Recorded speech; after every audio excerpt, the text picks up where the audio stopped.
apresentando segunda parte polêmica, briga, treta.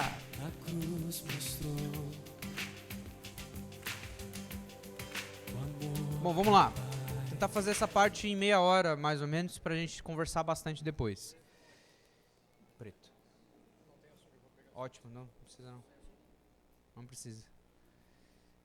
Café bom é sem açúcar. Isso aí. Graças a Deus eles trouxeram um cafezinho pra mim. Um bom paulista não vive sem café. Ah, obrigado. Muito obrigado. Gente, é o seguinte, abre lá em Êxodo 15.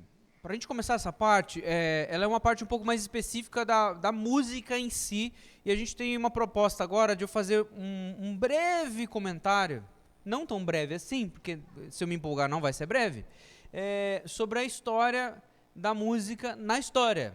E aí, na história, no geral, e a gente vai ver um momento muito particular da música na Reforma Protestante, o que é bem importante pra gente, tá bom?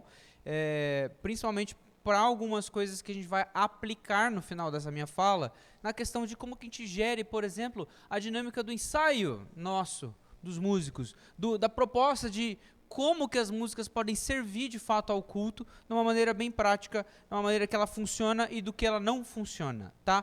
Então, o Êxodo 15, talvez vocês já conheçam o texto, talvez vocês já tenham escutado músicas sobre isso, se escutam um projeto solo, provavelmente vocês já escutaram uma música sobre isso, e é o seguinte,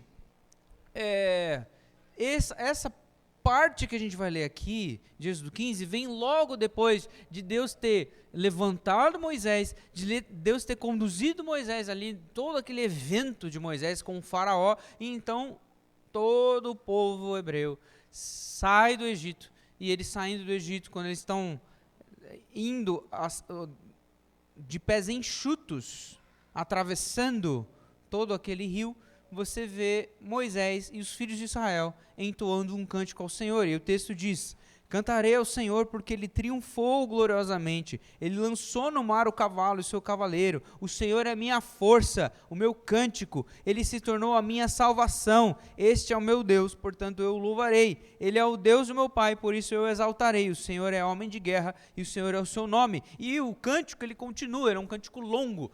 Isso tem muito mais a ver com gregos plotinos do que com a própria Bíblia no aspecto de fato, né? E aí, muitos compositores cristãos, é o que eu estou falando aqui nesse texto, acabam reproduzindo essa ideia hoje, tá? De que a música ela é apenas transcendente, não terrena. De que a música é ela quem é a intermediária entre a minha relação com o transcendente. Portanto, se eu vou trazer isso para dentro do cristianismo, é a música que me dá o relacionamento com Deus. E senti tanto Deus nessa música. É isso que eu estou querendo dizer, tá? Vamos lá. Agostinho, século IV. Século IV, 5, né? Morreu no século V.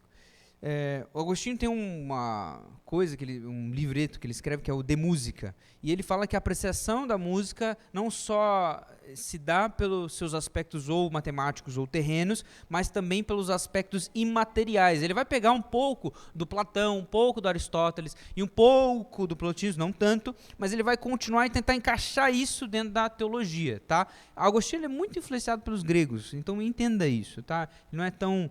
Às vezes ele vai dar umas erradas bruscas, mas ele está dentro do tempo dele, então vamos compreender isso. E Agostinho ele vai falar sobre esse lance da música mundana, ele vai falar sobre música secular, no sentido de este século, não secular como a gente entende, mas ele está ali compreendendo que a música ela tem sim esse fator de prazer sonoro, mas dentro de uma concepção mais bela, ela vai nos levar a entender que cada sonoridade nos direciona a uma realidade imaterial e transcendente, tá? Por isso que ele é meio que um herdeiro nessa compreensão do que é música, do próprio Platão, do próprio Aristóteles e tudo mais, tá? Aí isso, você tem uma coisa exagerada que vem depois em Boécio, tá? E agora a gente já está na igreja primitiva.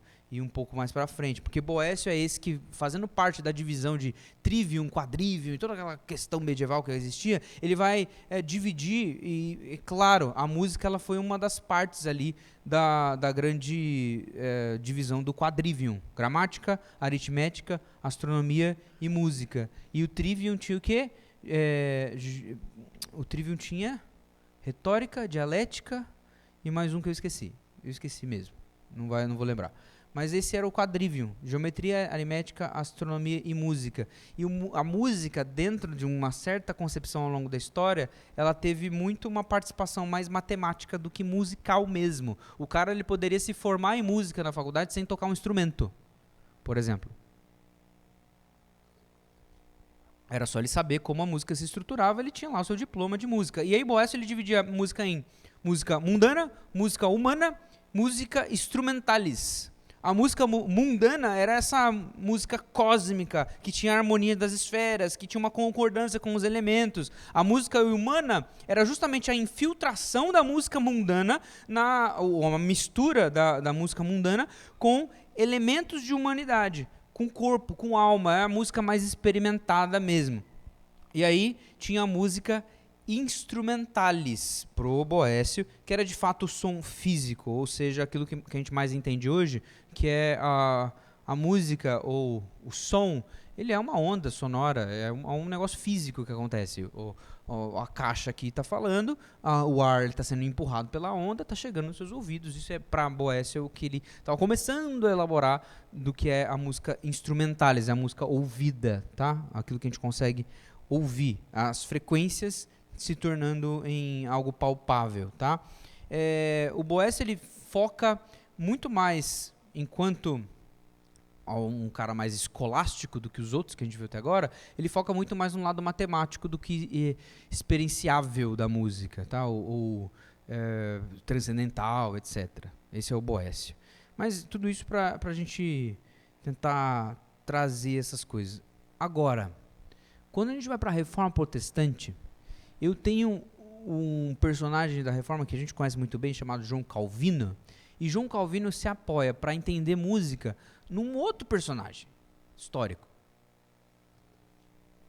que interpreta todos esses anteriores, mas que traz uma coisa importante, que é um outro grego chamado Aristoxenos. Viveu 4 séculos antes de Cristo, e o Aristoxenos dizia o seguinte, que a experiência musical ela deve descer um pouco da torre de marfim dos números. Então ela deve descer um pouco desse elemento só transcendental da matemática, do pensamento filosófico, das teorias, e viver no chão da vida, no chão do mundo e na vida cotidiana. É importante o timbre, o som, o ressoar da canção, como que a canção está soando na realidade. E aí João Calvino tem sim o foco no ouvido, em como a música soa, não apenas em teoria, em números. Tá? Então é esse equilíbrio entre entender que existe uma encarnação de Deus entre nós, Jesus Cristo, e o papel da música na produção cultural, na conexão com o transcendente, etc., sem deixar que a música seja transcendente em si mesma. Que é muitas vezes o erro nosso, quando você está ouvindo uma música e você fala assim, essa música está me levando para tão mais perto de Deus. Meu irmão, quem te leva para perto de Deus é Jesus Cristo, não é uma música, não é um pregador, não é nada. E muitas vezes a gente tem essa noção musical meio falha por conta disso, tá? Então é mais ou menos essa parte na história da música que traz sim um entendimento maior de tudo isso. Se você quiser pesquisar mais sobre isso, saber mais sobre isso, tem um livrinho, que não é um livrinho, é um livrão, do Jeremy Bagby, é um inglês, músico, teólogo, e que tem falado em algumas conferências por aí. Ele tem um livro que chama Resounding Truth, ou A Verdade que Ressoa, A Verdade que Soa. É muito interessante, ele faz muito mais do que eu fiz agora, ele elabora muito mais coisa, mas aí você pode ver depois. A música na Reforma, então a gente tem essa participação crucial de entender que a música ela não é só matemática e ela não é só transcendente nesse aspecto emocional, que é um pouco daquilo que a gente estava respondendo na última pergunta.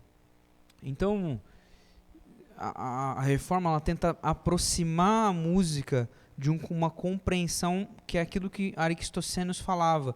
A música descer um pouco dessas torres de marfim, que é uma torre de marfim muito matemática, que ela é muito transcendental, filosófica, etérea, para o chão da vida das pessoas. O que acontecia na Reforma Protestante, na época? Você tinha a Igreja Católica que dominava toda a liturgia. O cara que ia na igreja, a pessoa que estava entrando lá e participava da missa, ela não participava, ela ouvia.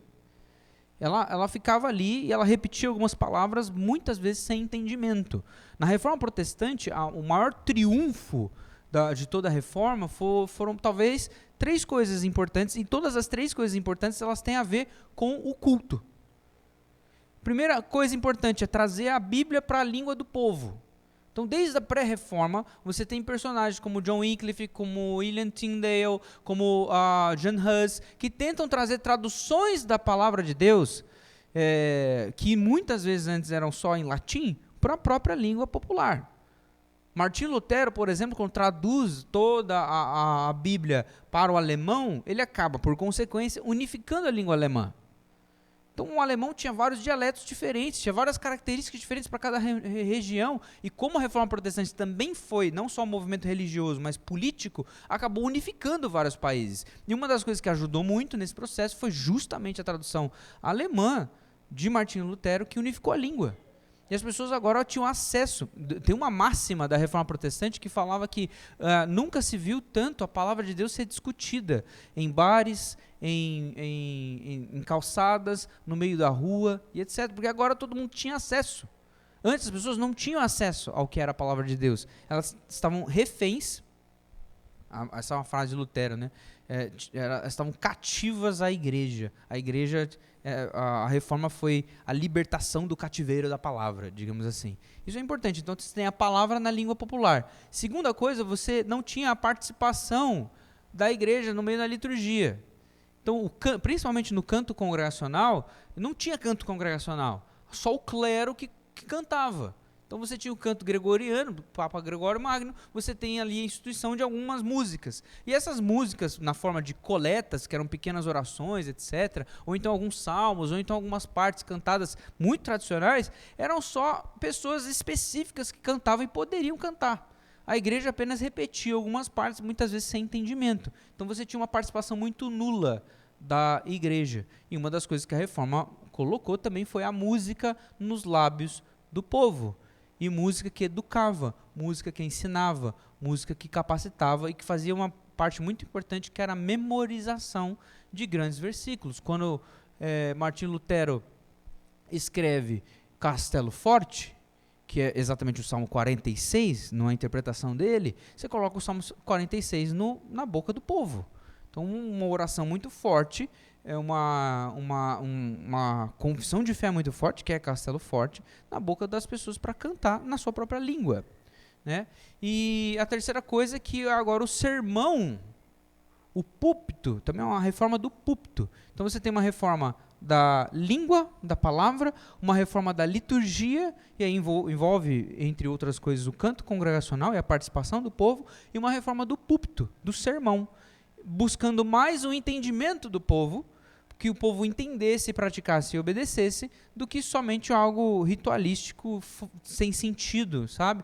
Então, essa é a coisa muito importante na reforma. E a relação dos reformadores com a música, ela é crucial para todo esse momento. Já falei de Martinho Lutero, mas aí você tem outros personagens importantes, como Martin Bucer, como o Bullinger, como o próprio Teodoro de Beza, como o Clement Marot e o Louis Bourgeois. São 2 franceses que são contratados por Genebra para participar junto da igreja de um personagem muito famoso que a gente cita muito, e parece que todo pastor presbiteriano, se não citar, está sendo herege, que é o João Calvino.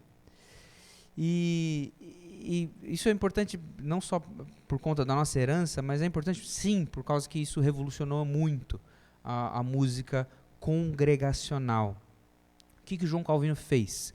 Ele tem introduções nos vários saltérios produzidos que dão para a gente várias pistas do que a gente tem que fazer aqui.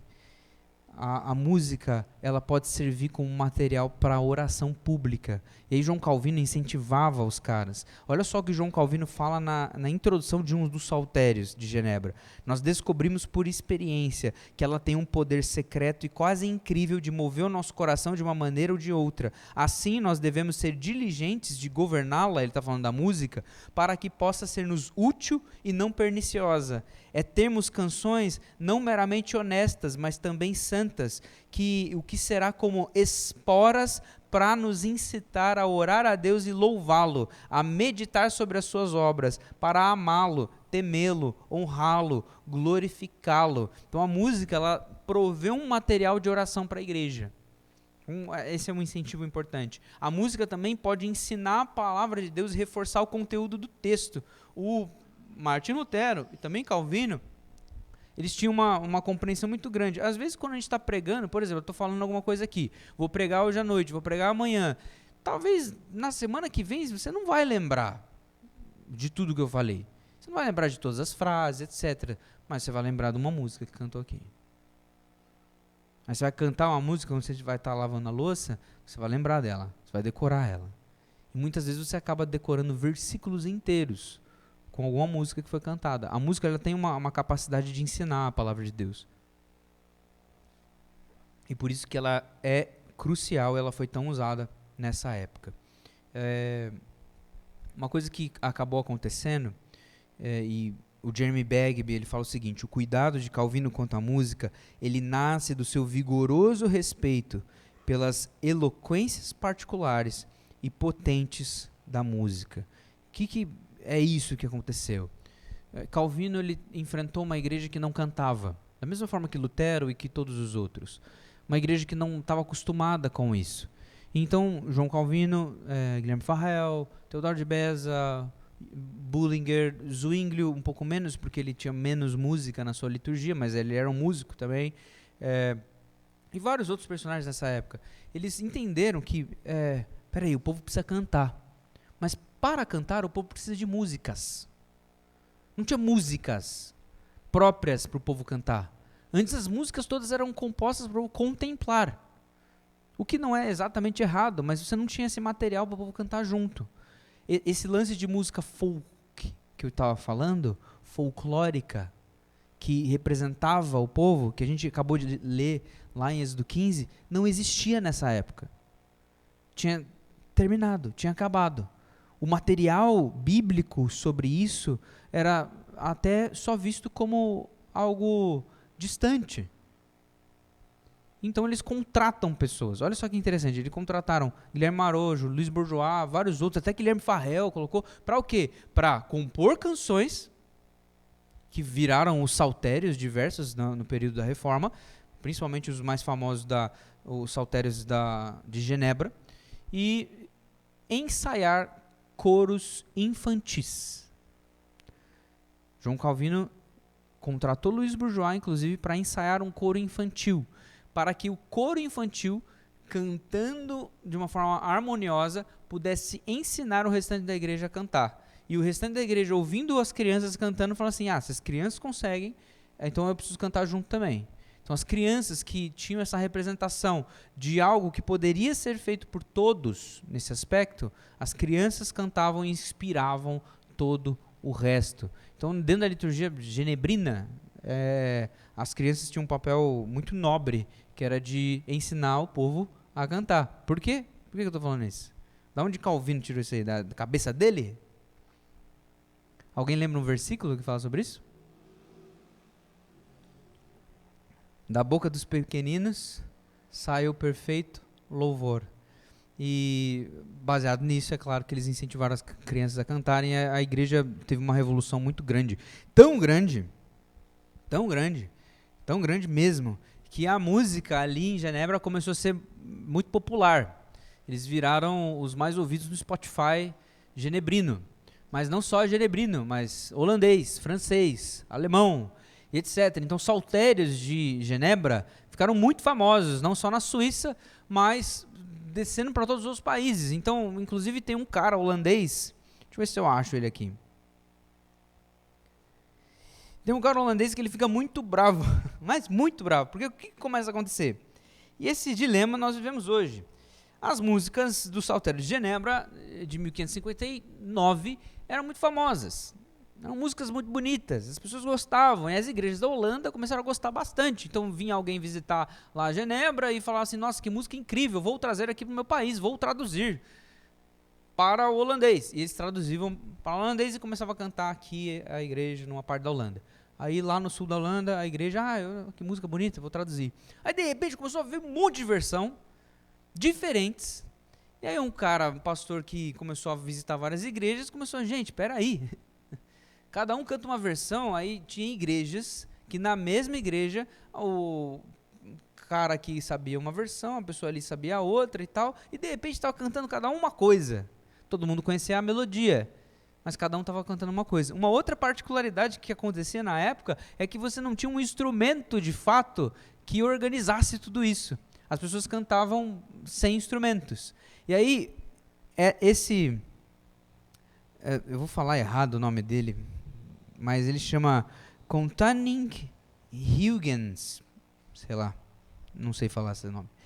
Ele fala o seguinte, que a incongruência linguística musical fez com que múltiplas versões do saltério fossem usadas simultaneamente, com os membros da igreja cantando de acordo com qualquer versão que lhes agradasse. Segundo relatos, cantar se tornou algo totalmente detestável, isso é, em 1641. E aí esse cara, Contaning Huygens, publicou um livreto pedindo, olha só, ele publicou um livreto pedindo o uso do órgão na adoração, que não usava nada. Ele falou assim, gente, pelo amor de Deus, tem que usar alguma coisa, um órgão. E ele escreveu que o canto da congregação frequentemente soa mais como uivos e guinchos do que como um canto. E eles fazem um som ribombante e feio. Os tons são todos misturados, como diferentes pássaros cantando ao mesmo tempo. Os tempos colidem... Olha, isso é... Gente... Galera da banda aí, para vocês, ó. Os tempos colidem como baldes de poço. Um sobe enquanto o outro desce. Há muita gritaria, como se fosse uma questão de abafar todos os demais. Isso em 1641. Mudou alguma coisa para hoje? Não mudou nada. Ai, gente. Esses dilemas que a gente tem, eles não são novos. Eles tiveram resoluções. É por isso que eu tô... tá bem... parece piada isso que eu estou lendo, mas isso aconteceu de fato. Muitas versões diferentes da mesma música, letras, e eles tiveram que unificar as letras e produzir um saltério de tradução oficial. Ao mesmo tempo, as pessoas cantavam cada uma num tempo. O que eles tiveram que fazer? Organizar. Então, dentro da música, você também tem elementos estéticos que eles são necessários para que a gente faça funcionar. Porque tudo isso, essa história bonita que eu contei aqui, de qual é o papel da música na reforma e tudo mais, requer que a música seja tocada de maneira ordenada. Então, quando você coloca um instrumento para dar o tom, todo mundo consegue seguir. Quando você coloca mais instrumentos do que um só, esses mais instrumentos têm que estar dentro do mesmo tempo. Tem que estar ensaiados dentro da mesma estrutura musical, sem combinar o acorde que você vai tocar, e etc. Alguém já viu um filme chamado La La Land? Tá bom, vamos lá. La La Land, você tem o personagem do Ryan Gosling lá, ele está conversando com a Emma Stone, e aí, Sebastian. Então, tem um momento lá que ele entra em euforia, porque eles estão dentro de um bar, e aí, dentro desse bar, eles estão vendo uma banda de jazz tocar, e ele pergunta, você conhece jazz? E a Emma Stone fala assim, aquela música de elevador? Daí ele fala, não, nada a ver. E ele começa a explicar euforicamente o que é jazz. E ele fala que jazz é um diálogo. E não, porque um cara está falando aqui, o outro está respondendo, e eles estão brigando, o jazz é conflito e tal, ele fala super animado e tal. Então tem toda uma conceituação que um músico ele é empolgado em dizer. Então, a música ela tem um pouco de diálogo. O violão está falando alguma coisa, a bateria está falando outra, o saxofone, se estiver, está falando outra, o piano, o teclado está falando outra. Só que tudo aquilo lá está soando dentro do mesmo esquema. Tá? Agora, aos amantes de jazz, eu vou decepcionar vocês para sempre. Porque tem um outro músico, que não é fictício, agora ele é real, chama Noel Gallagher, de uma banda chamada Oasis. E o Noel Gallagher foi dar uma entrevista, e ele já é meio chato. Ele foi dar uma entrevista e perguntaram para o Noel Gallagher, de provocação, falando assim, Noel Gallagher, você gosta de jazz? E o Noel Gallagher falou assim, não. Ele falou assim, por quê? Ele falou assim, jazz é como se eu tivesse várias pessoas tocando coisas diferentes, todas ao mesmo tempo, um querendo aparecer mais que o outro. Essa foi a definição de jazz que o Noel Gallagher deu. Ela está totalmente errada? Não. Em termos, o jazz é um pouco disso, da outra pessoa desafiar e tudo mais, mas tem outros pormenores, dentro do mesmo campo harmônico e tal, não é essa confusão que o Noel Gallagher diz. Mas na compreensão do Noel Gallagher, é importante isso, porque dentro da cabeça dele, os músicos eles devem tocar a mesma coisa. Então a guitarra tem que tocar a mesma coisa que o baixo, o violão tem que tocar a mesma coisa que a guitarra, que o baixo, o teclado tem que tocar a mesma coisa, pelo menos dentro da mesma estrutura de tempo e harmonia. E isso é importante para isso que a gente está vendo, para toda essa reclamação desse holandês aqui, porque é importante que a gente, quanto músicos, pensando que toda a congregação deve acompanhar-nos, uma coisa mais básica das básicas, que está posterior ao nosso estudo teológico, vem naturalmente com isso, é a nossa excelência na instrumentação. E a excelência na instrumentação não é só você saber tocar o seu instrumento, mas é saber como o seu instrumento está servindo para a canção específica. Qual é o teu papel? O violão ele é um instrumento ao mesmo tempo percussivo e harmônico. Então eu tenho que me encaixar dentro do tempo do que a bateria está fazendo e dentro do que a harmonia está tocando. Isso é importantíssimo. Quando eu estava aprendendo a tocar violão na igreja, tinha um baterista mais velho lá, que já tinha tocado em não sei quantos lugares, já tinha tocado samba no Rio de Janeiro e tal, ele contava um monte de histórias. Aí ele virava assim para mim e falava assim, Guilherme, presta atenção na minha caixa, é aqui ó, você tem que seguir aqui. Ele ficava me dando bronca sempre. Eu aprendi na marra com ele que eu não posso tocar sozinho, eu tenho que olhar para ele. Eu tenho que olhar para o que ele está fazendo, porque o que ele está fazendo vai comunicar alguma coisa que eu tenho que fazer também.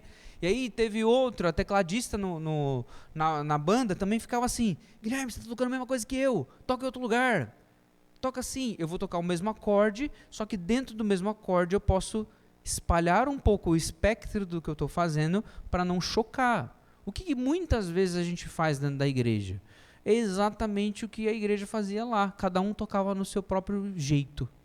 E ninguém que se combinava, e aí parecem, vou ler de novo, para vocês se inspirarem, frequentemente soa mais como uivos e guinchos do que um canto. Eles fazem um som rimbombante e feio. Os tons são todos misturados, como os diferentes pássaros todos cantando ao mesmo tempo. Os tempos colidem como baldes de poço. Um sobe enquanto o outro desce. Há muita gritaria, como se fosse uma questão de abafar todos os demais. E aí, às vezes, a gente é assim. Não ensaia durante a semana a música, não se prepara, não aprende o instrumento e acha que está fazendo isso em nome do Senhor. E a melhor frase de orações antes orações de banda, frases. Quando a banda está se reunindo para ensaiar, ela ora, Senhor, isso é para o Senhor, não é para nós mesmos, nós estamos fazendo para o Senhor, perdoa as nossas limitações e tudo mais, é limitado, mas é para Deus. Daí você reclama alguma coisa, ô irmão, você está desafinando, mas é para Deus. Não, cara, porque é para Deus tem que ser feio? E muitas vezes a gente dá desculpa, e o que eu quero bater agora é justamente que não há desculpa, tem que ser bonito. Se é para Deus, tem que ensaiar, porque se você não ensaiar, se você não tocar, se você não arranjar a música, se você não se preparar, o que você está fazendo? Prejudicando a congregação de cantar. E o foco da música na igreja é que a congregação participe, desde a época da Reforma. E desde antes, a própria Escritura tem cânticos. Novo Testamento tem cânticos, Antigo Testamento tem os Salmos, tem cânticos espalhados nos profetas, no livro de Reis. O povo todo cantou em Êxodo 15. Então por que você acha que se você não ensaiar vai estar fazendo alguma coisa para Deus? Não vai. Você está prejudicando a igreja de cantar. Você está privando a congregação do seu canto. E o que o canto dá? A identidade da igreja. Então quando você priva a congregação do seu canto, o que você está fazendo? Amiguinho que não ensaiou o violão na semana, minha irmã que não ensaiou o teclado, meu irmão que não pegou na bateria durante a semana para aprender a música e nem escutou a música que ia tocar, você está privando a igreja da sua própria identidade. Pesado? É. Porque isso aqui tem um peso de responsabilidade, gente. O peso de responsabilidade, ele é grande. Então não faça de qualquer jeito. Ensaie durante a semana, combine os arranjos, lute pela beleza estrutural das canções, porque elas importam. Mas elas não importam porque elas são transcendentes em si mesmas. Elas importam porque elas permitem para que a congregação cante e que você não atrapalhe a adoração da congregação. Qual a função de um violão, de uma bateria, de um baixo, de uma guitarra, de um teclado, tocados todos ao mesmo tempo? Permitir que a congregação cante confortavelmente. Por isso que em muitos casos, tem muitos pastores que têm um bode danado disso aqui. E os caras não sabem tocar. Tem um pastor lá, o pastor que plantou a igreja de Alphaville, ele tem uma raiva danada da bateria. Aí quando eu entrei na igreja lá, eu via ele e falei assim, nossa, ele é um pastor que não gosta da bateria. Ele é um pastor que esses pastores antigos que não gostam da bateria. Daí um dia ele estava reclamando e falou assim, o cara nem sabe tocar direito, é melhor não ter. Quero que tenha um baterista bom, pô. O problema dele não é com a bateria ou a presença da bateria, mas é com o barulho que ela faz, impedindo que a voz da congregação seja audível. Então, a maior birra com coisas e inovações, jovens, me escutem agora, porque eu vivi a vida toda pensando que as pessoas não gostavam do que a gente fazia. E não é isso. É porque é mal ensaiado. É porque é feio. E aí é difícil escutar isso. Você fala, mas é feio? Eu falava sempre assim, não, eles são muito chatos, eles não gostam. Aí meu pai, ele sempre foi de filmar tudo. Pra minha desonra. E aí, eu fui perguntar, pai, vocês têm aqueles vídeos de quando a gente fazia a abertura da escola dominical? Porque eles só deixavam a gente da UPA tocar na escola dominical. Eu não entendia, por que eles não deixam a gente tocar no culto? Pô, esse preconceito dos conselhos, é sempre conselho que se... conselho se lasca em cada coisa. O conselho é muito preconceituoso contra os jovens da igreja. Aí eu fui olhar. Gente, não dava não. Era muito ruim. Então, se esforcem para fazer de maneira excelente. Não é porque as pessoas não gostam, é porque às vezes é feio mesmo. Tá? Tem os casos que são mais radicais e tal, mas se nós prezarmos pela excelência nas coisas, então beleza, eu tenho todo, por exemplo, a música ela tem um espectro de frequências, tá? Isso talvez vocês entendam, ela vai das frequências graves às frequências agudas, então tem um mais grave e o outro é um agudo, então você já viu aquele áudio que mandavam, no começo do WhatsApp tinha lá um áudio que era uma frequência do grave ao agudo, e daí via o momento que você parou de escutar é porque você tá velho demais, era essa piada. Porque determinada idade não escuta, e você a gente adolescente ficava no meio da aula, e aí colocava um negócio lá para tocar, e o professor dando aula, e todo mundo escutando, dando risada e tal. Porque o espectro de frequências, ele vai deixando o som mais agudo. Quanto maior a frequência, mais agudo o som.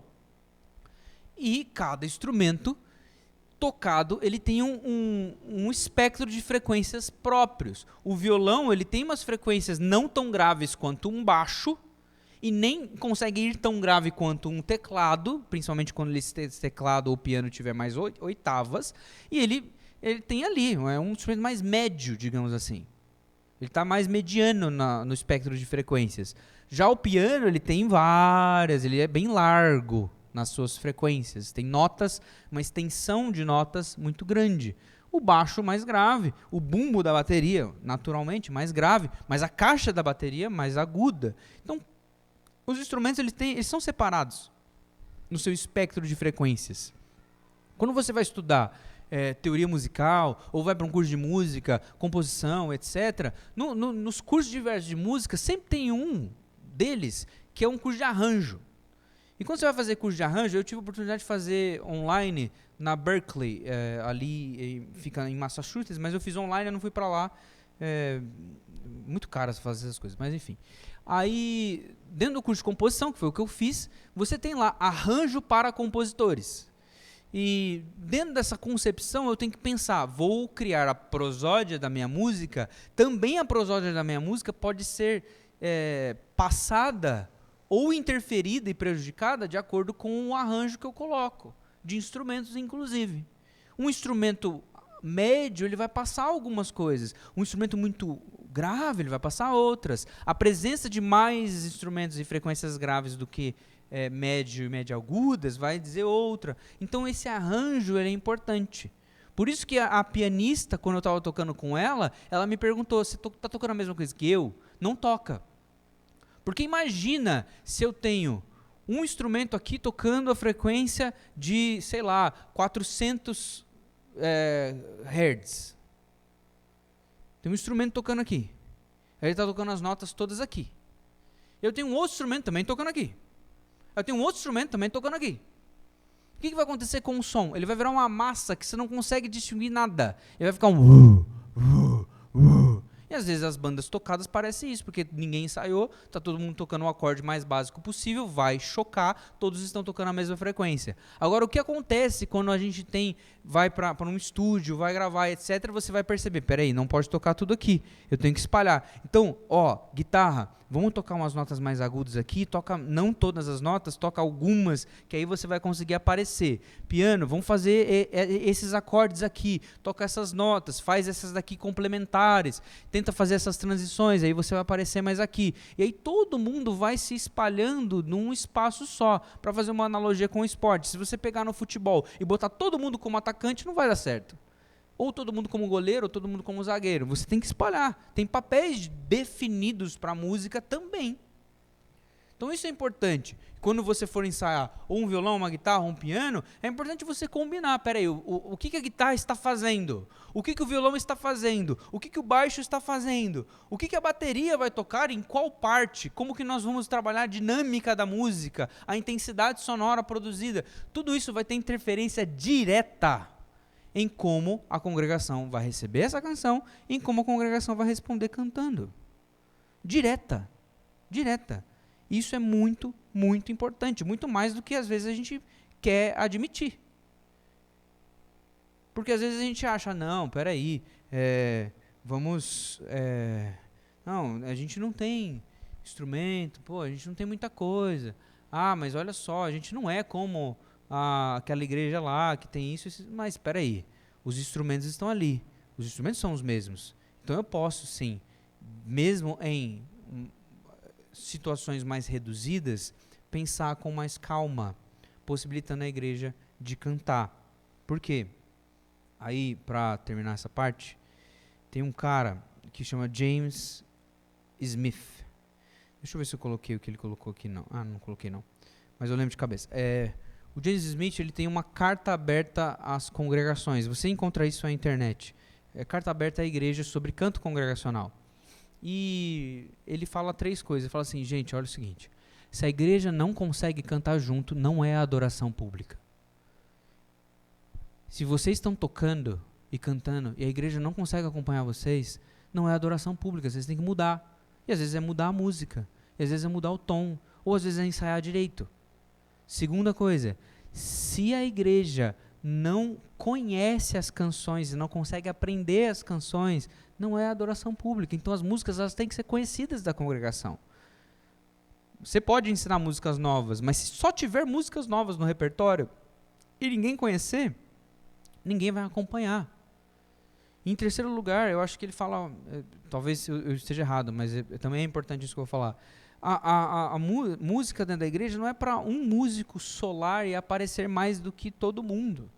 É claro que às vezes a gente vai ter músicas que privilegiam mais vozes masculinas ou vozes femininas. Isso é natural, é complexo esse assunto. Não vai ter sempre músicas que só privilegiem todo mundo. O espectro vocal é muito vasto.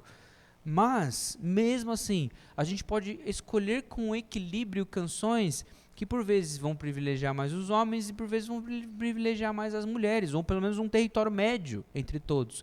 Então ter cuidado nisso é importante. Tem um pastor que eu estava dando uma palestra parecida com essa, lá em Brasília, ele perguntou assim, mas olha essa tabela aqui, essa tabela aqui é de música, é uma tabela de música sacra, bem conhecida inclusive, pré-Bach, e ele falava assim, não, mas olha, esse tom aqui é um tom só para lamento, e esse tom aqui é um tom só para celebridade, tipo, mi é lamento, mi bemol é dor. Era uma definição que os medievais tiveram, e ele estava se baseando nisso para escolher as canções. Eu falei, pera, não, calma, mudou muito, não é só mais isso, mas tem um pouco, entre aspas, várias aspas, a ver, porque dependendo da maneira com que eu conduzo, eu vou passar para a igreja uma certa postura dentro da música, né? Momento de confissão de pecados. Faz sentido eu colocar uma música de celebração? Uma música festiva? Não.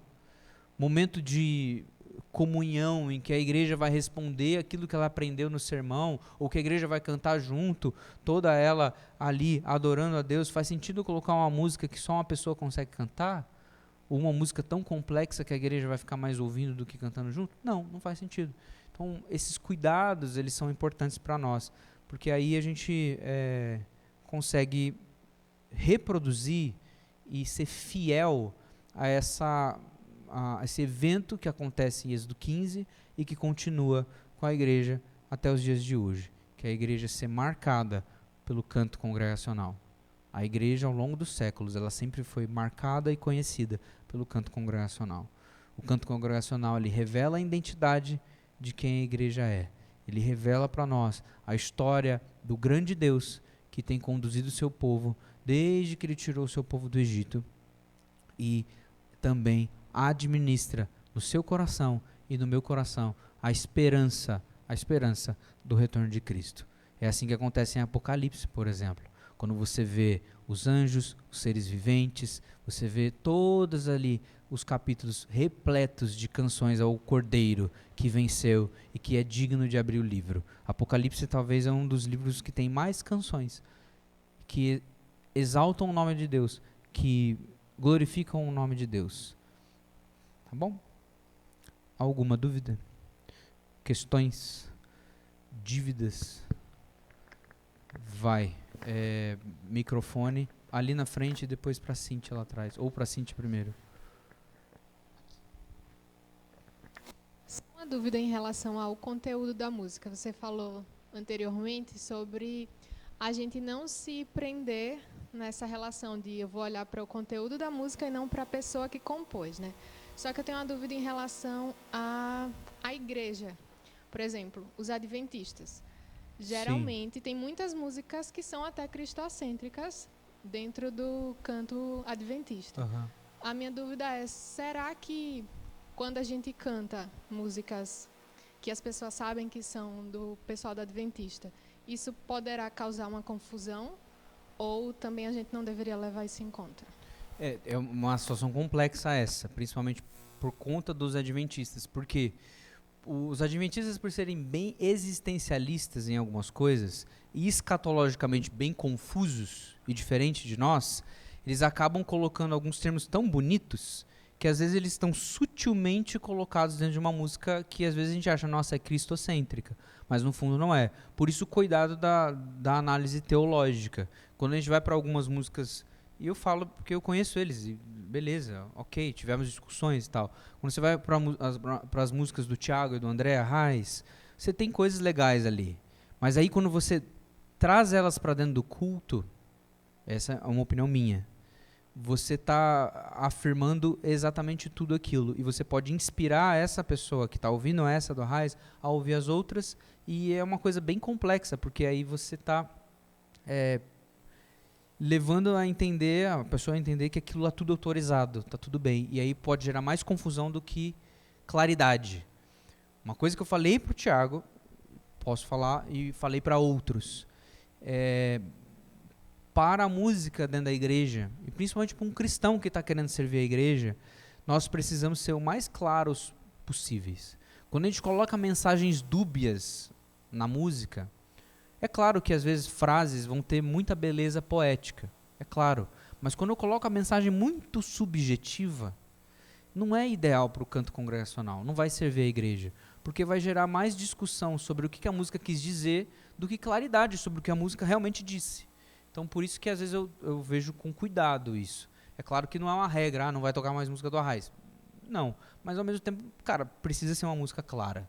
Se ela dá margem para muita confusão, eu prefiro não colocar. Cíntia. Duas perguntas, Guilherme. A primeira é, a gente fala dos instrumentos, né? Como fica o vocal colocado nesse universo?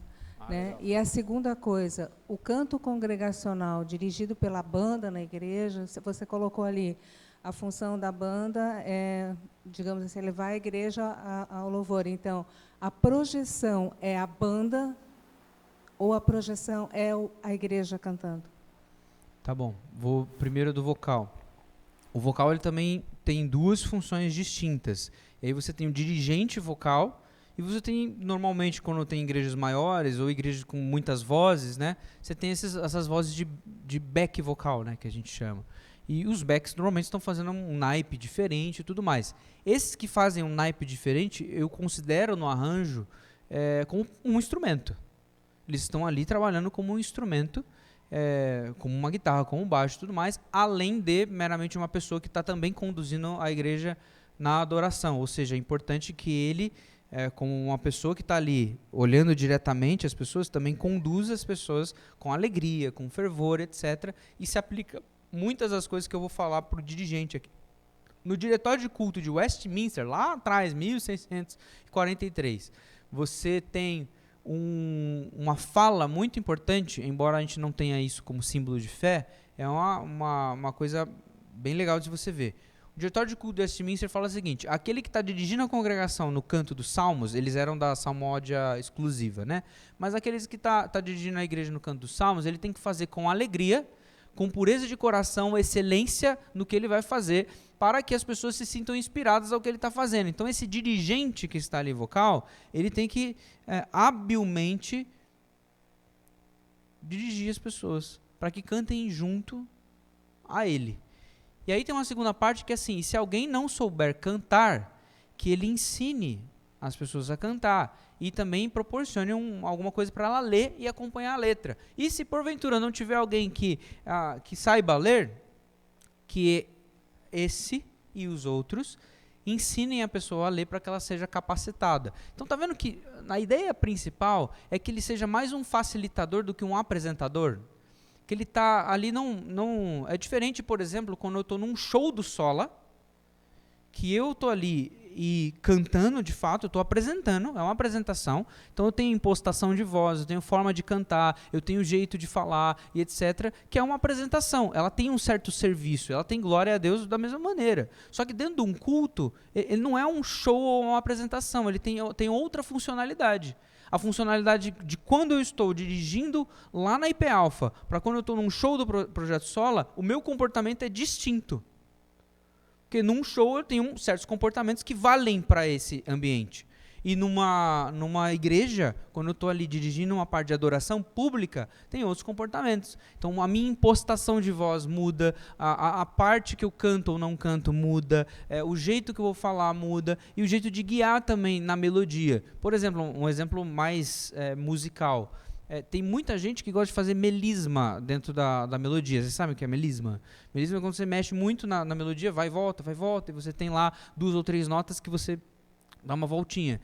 O melisma não é ideal para você fazer quando você está dirigindo. Porque o melisma destaca mais quem? Destaca mais a pessoa que está cantando. Não destaca a congregação. Então, se eu tiro os melismas ou reduzo eles drasticamente, eu proporciono um espaço, que daí é a segunda parte da resposta, para que quem seja o protagonista da coisa, a congregação toda, que diz a respeito de todo mundo, não só a banda, mas toda a extensão. Então, dentro das várias funções, a banda está cumprindo uma função a mesma função daqueles barcos vikings, que tem aqueles caras que ficam batendo tambor ali. Eles estão dando o guia, estão dando a sustentação, e toda a congregação está cantando. Então, o protagonista é o todo, não é só a banda. Quando a banda quer protagonizar a coisa, eu privo quem? A congregação. E daí a congregação ela pode se sentir inibida. Uma das brigas grandes que a gente tem nas igrejas, e não é exclusivo da IP Alpha, eu sei que tem várias outras igrejas que passam pela mesma coisa, é o som muito alto. Tá muito alto o som. Às vezes eu dou umas brigadas lá no meio do culto com os técnicos de som. Fala, cara, tá muito alto. Não, tá bom, tá bom. Tá bom se eu for num show. Que beleza, eu quero ouvir aquilo lá mesmo. Agora, tá tão alto que eu não consigo ouvir o meu irmão do lado cantando.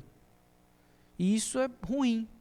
Então, dentro da complexidade, aí eu falo aos técnicos de som, eu sei que tem maneiras ideais de você regular o som e fica da hora, fica legal, é massa. Beleza, dá glória a Deus isso do mesmo jeito. Agora, por conta da particularidade do culto, essa não é a melhor maneira, a maneira ideal. Não é uma maneira errada, porque você está privando pela quantidade de volume sonoro, quantidade de intensidade, etc. Isso vale também para os arranjos que a gente vai colocar, para o nível de complexidade dos arranjos, ou então para as porções. Por exemplo, a música ela pode ter um solo de guitarra de 12 compassos? Não. Porque quem está protagonizando durante 12 compassos vai dar quase 1 minuto, ou mais. É mais o guitarrista do que a igreja. Então a gente lima essas coisas, a gente retira essas coisas. Ou pelo menos a gente tenta equilibrar essas coisas, para que a colocação da Cíntia é muito pertinente. A igreja tem que ser a protagonista. Isso vale para o som, vale para a apresentação da letra, isso vale para o dirigente, isso vale para a banda, isso vale para o pastor, isso vale para tudo. Então, essa parte é importante. Essa dinâmica, ela é tão importante porque, olha só que interessante, vocês sabem um conceito que se chama pericorese? Alguém já ouviu essa palavra na vida? Ninguém. Muito bem, porque se eu falar, vocês vão acreditar que é verdade. Não, mas é verdade sim. Pericorese é o conceito teológico que explica o que é a Trindade. Se você quer saber mais sobre isso, leia um livro que se chama As Coisas da Terra, de um cara chamado Joey Rigney. A pericorese é justamente como a explicação da Trindade se dá na habitação mútua das pessoas da Trindade. O Pai ele tem a mesma substância, a mesma essência que o Filho e que o Espírito. Então, o Pai habita no Filho e o Filho habita no Pai. O Pai e o Filho habitam no Espírito, o Espírito habita no Filho e no Pai. Então, é uma habitação mútua das pessoas da Trindade. É uma relação tão grande. Tem alguns teólogos que vão falar que a Trindade é como se fosse uma dança. E essa dança, ela transborda em relação para nós. Por que Deus não é um? Porque ele sozinho não conseguiria ele demonstrar essa relação que ele tem conosco. Então ele não é um. Isso aí é um cara que chama Ricardo de São Vítor, século XII ou XIII do cristianismo, que elaborou essa forma de pensar. Por que Deus não é três, mas não é dois? Se o foco da Trindade é que ele passe o seu relacionamento para nós. Se ele se relacionando consigo mesmo, ele transmite esse relacionamento conosco. Por que ele é 3 e não é 2? Já parou para pensar? Se o foco é relacionamento, 2 pessoas já têm uma relação. Não é mesmo? Então por que ele é 3? Por que Deus é 3? Se eu me relaciono em 2 pessoas, essa relação ela pode ficar hermética.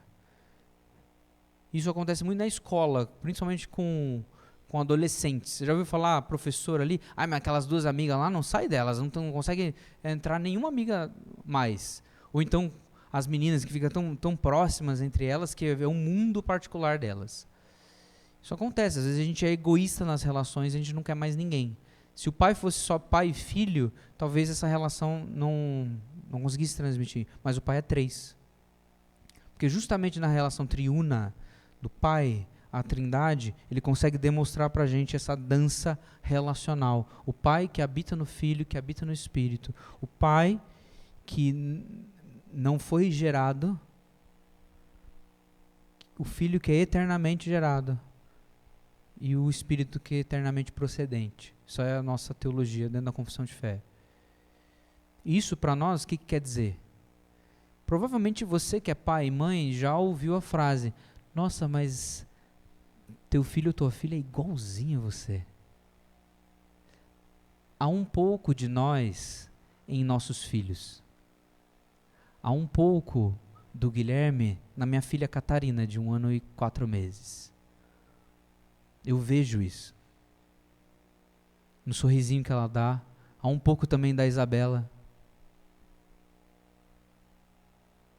No entanto, também há um pouco da Catarina em mim. E os pais que são mais velhos e já têm lá uma trilha maior do que eu, sabem o que eu estou falando. Há um pouco dos trejeitos particulares dos seus filhos em vocês. Isso, um teólogo chamado Peter Leitard, ele vai falar que são vestígios da Trindade. Vestígios da Trindade em nós. No casamento, a gente desfruta também um pouco da dança da Trindade. Porque talvez você já ouviu a máxima, quanto mais tempo de casados, mais parecidos o homem e a mulher se tornam um com o outro. Você vai pegando os trejeitos, você vai pegando, às vezes, as falas, a forma de pensar e etc. Você desfruta de vestígios da Trindade. Habitação mútua, pericorese. Agora olha que bonito. A igreja cristã, quando ela canta, ela também desfruta da pericorese de Deus. A tua voz, quando ela se junta com a voz do teu irmão que está do lado, ela vira uma voz só.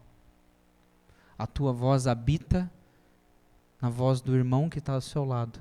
E a voz do irmão que está do seu lado habita na sua. E é por isso que é importante a congregação cantar. É por isso que às vezes a gente tem duras palavras e fala assim, uma igreja que não canta é uma igreja doente. Porque talvez é uma igreja que perde esse desfrute da Trindade tão bonito, tão bonito. Privilegie o canto congregacional. E aí para nós, que às vezes a gente é meio carrancudo, né? Porque você vai numa igreja, você está escutando as músicas, aí de repente você faz questão de não cantar. Ah, eu não gosto dessa música. Fica assim. Não prive o irmão do seu lado, não prive o irmão do seu lado da manifestação do Deus Trino. Cantar não é questão de gosto, não é questão de conforto, não é nem questão de se você está bem ou está ruim. É questão de ordem. A palavra de Deus, todas as vezes, todas, ela tem um imperativo a que o povo cante. Os salmistas, vários salmos, o Salmo 98, 104, o Salmo 150, vários outros salmos que falam de música e que tem adoração, ele parece que ele está forçando a ele mesmo. Bendiga a minha alma ao Senhor com tudo que sou. E aí depois ele começa a falar, ai Deus, por que você esqueceu de mim? Ah Deus, por que os inimigos, isso, aquilo. Só que o começo foi, bendiga a minha alma ao Senhor, porque ele sabe que a questão de louvar a Deus não é uma opção para ele. Ele sabe que mesmo quando ele está triste, ele louva a Deus. Mesmo quando ele está feliz, ele louva a Deus. Mesmo quando ele está passando por um monte de problema, perseguição, Absalão está perseguindo ele, querendo correr, matar ele, ele vai louvar a Deus. Davi, nos seus piores momentos da perseguição que Saul fez com ele, escreveu os mais belos salmos de necessidade em relação a Deus. E aí você pode ver, vai observar Salmo 61. Bendiga a minha alma ao Senhor com tudo o que eu sou. É um imperativo. Isaías capítulo 12. Cantem ao Senhor. Não é uma opção. Ah, não estou bem hoje, a banda está mal ensaiada. Ah, não sei quem falou comigo atravessado no início da igreja. E aí dá as músicas da igreja, parte do canto congregacional da igreja. O grupo de música já está aqui, todo organizado. Aí você está lá com o braço cruzado, você está lá com a cara feia, você está lá com a sobrancelha toda torta assim, porque você está magoado. E aí você está desobedecendo a Deus e privando o seu irmão do seu lado do desfrute do Deus Trino. Ao invés de você se tornar um participante do culto, você está se tornando um ouvinte do culto. O culto a Deus tem 3 personagens. Tem Deus, que convoca o culto. Esse que chama a existência as coisas que não existem, né, para citar o apóstolo Paulo, Romanos capítulo 4, é Deus quem convoca a adoração pública, então ele que chama, adorem em santidade, eu sou o povo de vocês, antes vocês nem eram povo, agora vocês são. É Deus que informa o nosso coração, convoca o culto. Primeiro personagem do culto. Segundo personagem do culto é justamente a igreja, que é convocada a participar, que é convocada a responder a Deus, essa ação de Deus. Mas só que tem um terceiro personagem. O terceiro personagem quem é? É o mundo. Efésios capítulo 3, quando o apóstolo Paulo está falando à igreja, ele fala o seguinte, que pelo testemunho que vocês têm, esse testemunho desse mistério de Deus, que foi confiado a mim, agora eu estou espalhando para vocês, e vocês estão vivendo como igreja, até mesmo os anjos, os seres celestiais, vão tomar conhecimento da obra redentora de Cristo através da vida de vocês. Então, através daquilo que nós fazemos como igreja, até mesmo os seres celestiais tomam conhecimento do que Deus está fazendo no mundo. Então, quando uma pessoa que não conhece a Cristo, que não faz parte da igreja, adentra o local que a igreja está se reunindo como igreja, para ali estar no culto, ele é um ouvinte. E está ouvindo a adoração que a igreja está manifestando, participando nessa convocação que Deus fez. Então, quando você se coloca como alguém que fecha os seus lábios, que não canta, que não faz questão de participar do culto, você mesmo está se colocando na posição de um descrente, na posição de alguém que não crê em Deus, na posição de alguém que a própria palavra chama de ímpio. Não é porque você acha que você é o mais puro ou que a música está errada, etc. Você está fazendo algo que a igreja não, que a Bíblia não convoca você a fazer. Então, por isso a importância da participação. E principalmente para nós músicos, que muitas vezes você vai visitar uma igreja, eu sou músico e tal, porque eu sou do Projeto Sola, que isso, aquilo, então vou lá ver uma igreja e tá lá tocando a banda, eu posso ficar assim, não estão tocando bem não, aí você fica assim, você fica só observando e tal. Gente, a raça dos músicos é uma raça difícil, tá? Difícil, orgulhosa. Então não faça isso, é uma exortação final, tá? Então desfrute, usando a pergunta que a Cíntia fez, desfrute mesmo desse protagonismo da igreja. A igreja é convocada a participar do culto. E participa lendo quando tem que ler todo mundo junto, orando quando tem que orar todo mundo junto, não todo mundo em voz alta, mas orando mesmo. Cantando quando todo mundo tem que cantar, ouvindo a instrução quando tem que todo mundo ouvir a instrução. Tá bom? Mais alguma pergunta? Senão a gente fecha. Diz.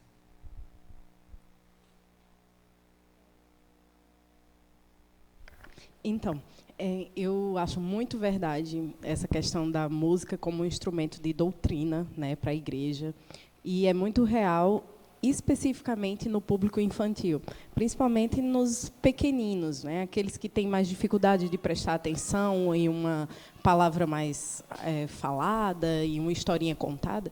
E só que atualmente a gente tem sentido muita dificuldade de encontrar uma boa música com uma boa teologia para aplicar nessas crianças. Eu queria saber de você, primeiro, se a igreja, não a igreja presbiteriana, mas a igreja até protestante mesmo, ela tem negligenciado nessa questão da música infantil, e se tem algum grupo musical infantil que você indicaria para a gente atuar aqui, para nos ajudar nessa questão de doutrinar essas crianças que estão numa idade menor, né, que tem essa dificuldade de prestar mais atenção em 10, 15 minutos de uma palavra. A igreja, no geral, a gente tem que fazer uma meia-culpa dos reformados que há muito tempo não deram bola a coisas artísticas no geral.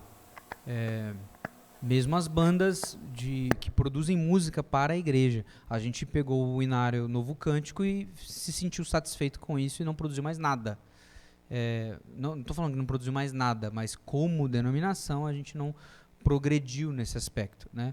É claro que tem muitos músicos, vocês conhecem Vencedores por Cristo, vocês conhecem tanto o Jorge Camargo, Guilherme Cré, o próprio Gladir Cabral, e vários outros que têm produzido para dentro e para fora da igreja canções e mais ou menos iniciativas. Agora, a iniciativa cristã para músicas infantil realmente é algo que você tem uma carência enorme.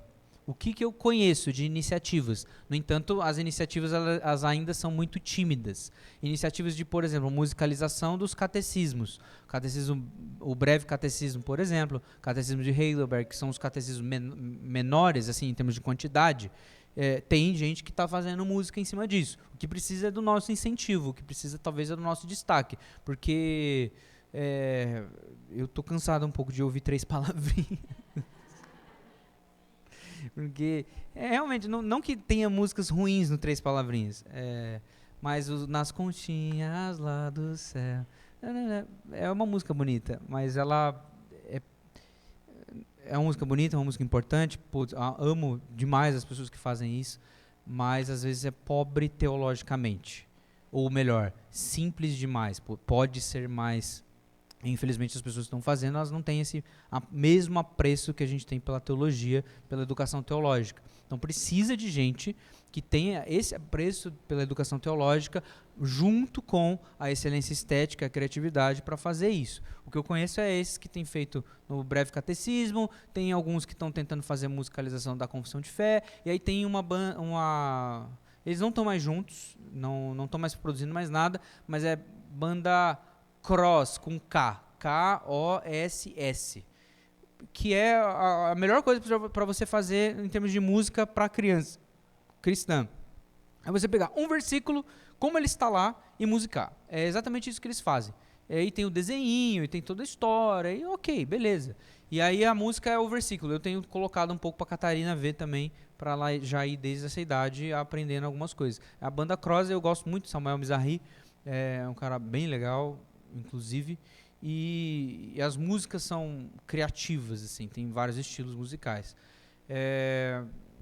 Tem outras iniciativas, mas elas são bem dispersas, né? Tem o Turma da Bíblia, que tem algumas músicas, tem Cante com Nena, é uma moça lá de Brasília, professora lá do Mackenzie, Cante com Nena, N-E-N-A. E na medida do possível, quando a gente toma conhecimento de algumas dessas, a gente normalmente divulga na Rádio IPB ou coloca em algum programa ali na PECOM, para dar justamente esse valor, assim. Tem o pastor ali da Igreja Presbiteriana de Cuiabá, hoje era o secretário nacional de crianças, ele tem um trabalho com crianças também, tem algumas canções, então é importante procurar. Eu sei que é difícil porque os outros, esse que eu falei, 3 palavrinhas, por exemplo, eles são muito mais famosos, então parece que só tem isso, Galinha Pintadinha, no universo. Mas tem outras coisas, aí a gente precisa procurar mesmo. Na medida do possível, a gente vai tentar sempre divulgá-los quando a gente tiver a oportunidade de. Mas é importante também o incentivo. Você que tem dom, talentos, você que é convocado para isso, entende que é uma vocação musical, pense com carinho na produção de música para crianças. Lembre-se do que eu falei lá no começo.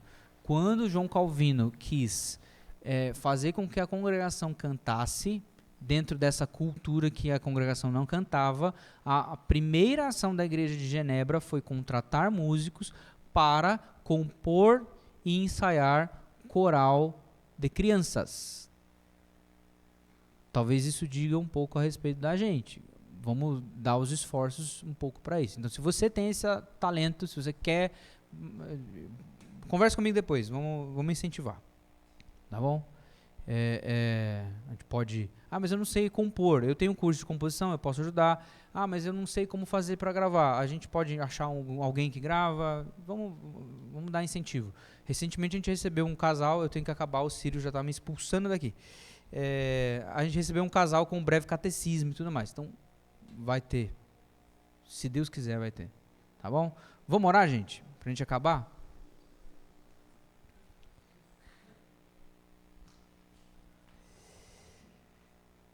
Que tudo que você ouviu talvez te inspire a melhorar, a servir a igreja local e a estudar o tema, tá? A gente estuda várias coisas. Eu sei que a nossa igreja é bastante conhecida pelo estudo da palavra, as escolas dominicais, os cultos com boa teologia. Esse tema ele não pode ser excluído dos nossos estudos, tá bom? Então vamos orar pedindo para que Deus nos abençoe. Deus, obrigado por todo esse tempo que o Senhor nos proveu de instrução, de reflexão, de provocação também, Deus, porque o Senhor precisa nos movimentar e muitas vezes nós precisamos ouvir coisas que não ouviríamos de maneira completamente confortável. Cuida de nós, dá-nos sabedoria para saber o que a gente faz com todas essas coisas. Cuida dos músicos, dos líderes aqui presentes, para que dentro da música, Pai, a gente possa servi-lo como o Senhor mesmo já nos instruiu a servir, privilegiando, Pai, a congregação, a voz da igreja, Pai. tira de nós essa necessidade de termos glória, os nossos rostos carrancudos, a nossa falta de comprometimento, Pai. Cuida de nós para que, dando louvor ao Teu nome, nós possamos proclamar de fato a grande narrativa do Evangelho. Em nome de Cristo que nós oramos e agradecemos. Amém. É isso aí. Que horas que é a noite aqui? Então, 7 horas eu espero vocês de volta. Pessoal, só um pouquinho para algumas instruções. Obrigado, Guilherme. Particularmente fui muito abençoado, tenho certeza que você também. Louvamos ao Senhor pela sua vida. Eu teria muitas perguntas para fazer, infelizmente nosso tempo é curto, né? Mas só queria dizer para o Luiz Gustavo, não use mais aquela frase apócrifa que você usa. Qual que é a frase mesmo que ele usa? Para quem tá bom. A gente acaba de ensaiar uma música, ele fala assim, ficou bom, daí ele diz assim, para quem tá bom. Mas a gente fala brincando, a gente tem um compromisso com a excelência, mas de fato, para quem precisa ser muito bom. Então, nós vamos encerrar. Às 19 horas, então nós temos marcado a celebração que nós chamamos de Em Adoração. Tá? Chegue cedo, a gente crê que vai lotar. Você pode, eu tenho certeza que alguns vão ficar por aí, tem várias opções de lanche, tem um shopping aqui do lado, você achou que ia ter lanche aqui. Vai ter depois, né? Depois nós vamos vender esfirras, então se você aguentar até lá, para abençoar os ministérios da nossa igreja. Para você que está com o carro aí, não vai ser possível estacionar aqui hoje, nós normalmente usamos aqui, mas nós fizemos um convênio com esse terreno aqui do lado, que é um futuro restaurante, mas não está aberto ainda. Então, a partir das 18 horas, eu creio que já vai estar disponível ali. Você pode colocar o seu carro ali sem custo nenhum. Eu acho que é isso, né? Então, 19 horas, nós retornamos aqui. Deus abençoe e obrigado pela presença de todos.